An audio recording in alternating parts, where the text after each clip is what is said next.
कहानी है रामपुर गांव की, जहां के मर्द महिलाओं को हमेशा नीचा दिखाने की कोशिश में रहते।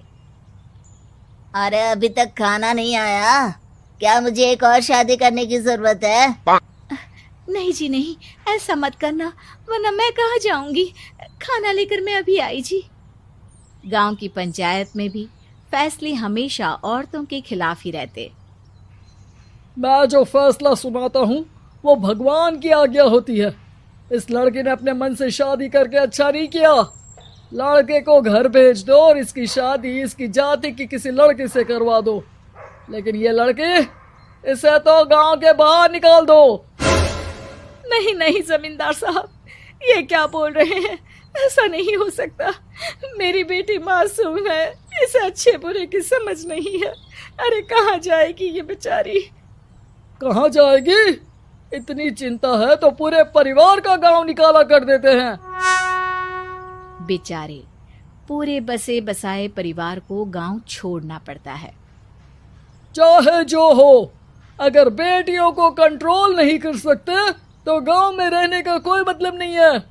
यहाँ औरतों को दब कर रहना होगा। कोई भी अपने हिसाब से कुछ नहीं कर सकता, सब ईश्वर की मर्जी से ही होगा। तभी गांव का एक आदमी दौड़ा दौड़ा आता है। सरपंच साहब, जमींदार साहब, वो कालिया है ना, उसकी बेटी पढ़ने के लिए शहर जा रही है। अच्छा, ये कब हो गया? और कालिया की हिम्मत कैसे हो गई ऐसा करने की? लेकर आओ उसे और उसकी बेटी को। बस फिर क्या था, हाजिर हो जाते हैं कालिया और उसकी बेटी सरपंच के सामने। अरे कालिया, ये क्या सुनने में आ रहा है? बेटी को इंजीनियर बना रहा है तू? और ये बता, गांव में तो स्कूल नहीं है, फिर कहां से इतनी क्लास पास कर गई तेरी बेटी? राधा, जो कि कालिया की बेटी है, उसे लगता है कि सरपंच उसकी तारीफ कर रहे हैं। सरपंच जी, मैंने ऑनलाइन पढ़ाई की है, डिस्टेंस लर्निंग से।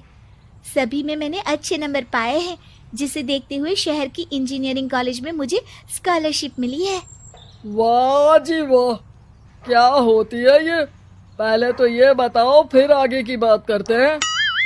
पूरा गांव राधा की बात सुन रहा था और राधा बोलती जा रही थी। तो ऐसे मैं फ्री में एक अच्छी शिक्षा लेकर गांव में जो कुछ परेशानियां हैं, जैसे बिजली, पानी और इंटरनेट जैसी समस्याओं के लिए काम करूंगी। मैं गांव को शहर से जोड़ने के लिए पुल का निर्माण करवाने का प्रस्ताव रखूंगी।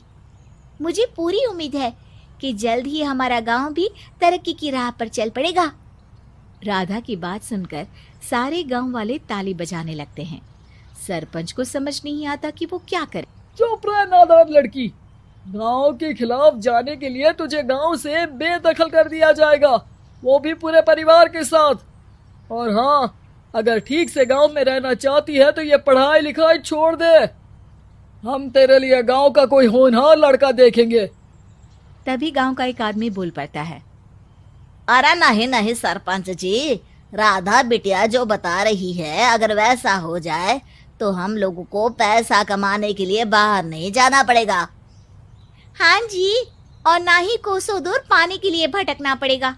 हमारे बच्चे भी अच्छी पढ़ाई कर सकेंगे और आगे बढ़ेंगे, ना कि हमारी तरह खेती करते बैठेंगे। क्यों गांव वालों, राधा बिटिया का साथ देना चाहिए ना। सरपंच देखता है कि गांव राधा के साथ है तो वो चुप हो जाता है।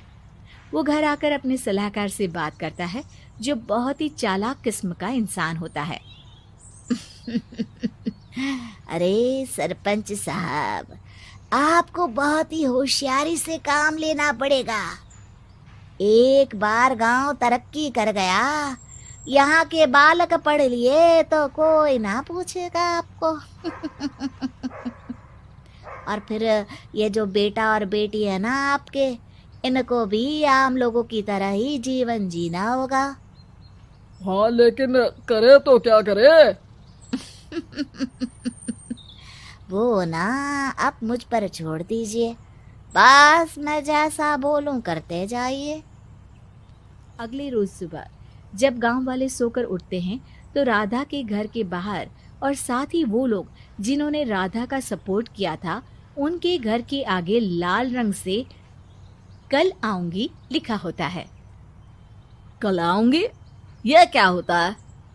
अरे यह तो खून से लिखा है, लगता है कोई भूत प्रेत या चुड़ैल का साया है। चलो सरपंच जी के पास चलते हैं। सभी सरपंच के पास जाकर उसे सारी बात बताते हैं। अरे ये तो बड़ी मुश्किल की बात है। चलो मैं एक बाबा को जानता हूँ, उन्हें बुला लेता हूँ। सरपंच बाबा को लेकर गांव के घर के बाहर जाता है। ओहो, तो ये वो चुड़ैल है जो उन लोगों को निशाना बनाते हैं जो गांव को बदलने का सपना देखते हैं। वो गांव को ऐसे ही संपन्न देखना चाहती है, वो नहीं चाहती कि कोई बाहरी यहाँ का कायाकल्प करे। क्या तुम लोगों में से किसी ने गांव को बदलने की सोच रखी है? तभी राधा की माँ रोते रोते आती है। मेरी राधा घर से गायब हो गई है। अरे कोई तो बचाओ, मेरी बच्ची कहाँ गई?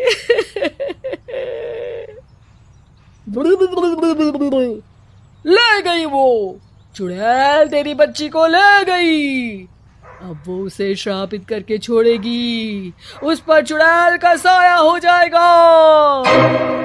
तभी बुरी सी हालत में राधा भी वहां आ जाती है।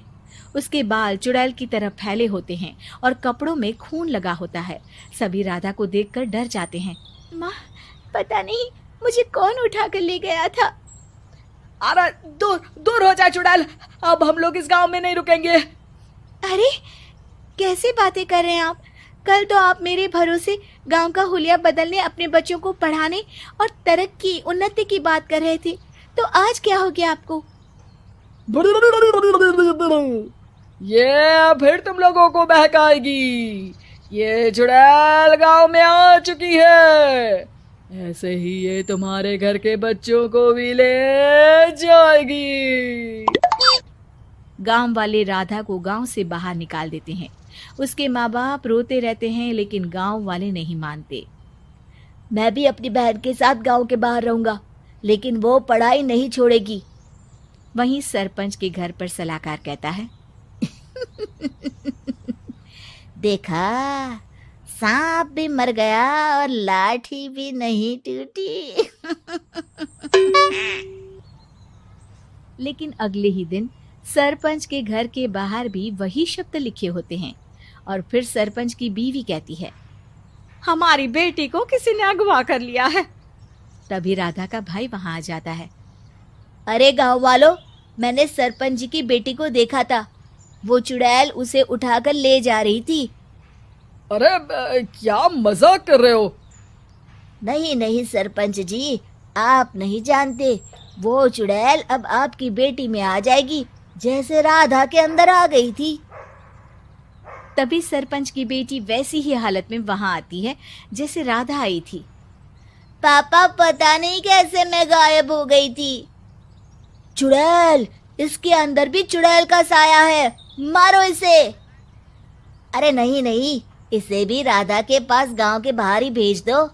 अरे चुप रहो, मेरी बेटी कहीं नहीं जाएगी और चुड़ैल वुड़ैल कुछ नहीं होता है। अरे कैसे बात कर रहे हो सरपंच जी? आप तो बोल रहे थे कि आपका फैसला भगवान का ज्ञान होता है, तो अपने पर बात आई तो अब आप ऐसे बोल रहे हैं। अरे ना ना ना, आपको अपनी बेटी को त्यागना ही होगा। अरे बुलाओ बाबा को। राधा का भाई बाबा को ले आता है, जिसे अब गांव वालों के डर के कारण सच बोलना पड़ता है। मैं कोई बाबा नहीं हूँ, मैं तो मोची था। ये सलाहकार महोदय ने मुझे कहा था एक्टिंग करने को। अब वो मुझे पैसे देने वाले हैं। अब मुझे माफ कर दो।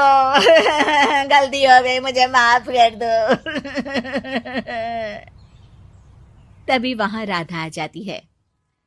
देखा सरपंच जी, जब गांव के बच्चे साक्षर होंगे तो आप जैसे लोगों की चालाकी नहीं चलेगी।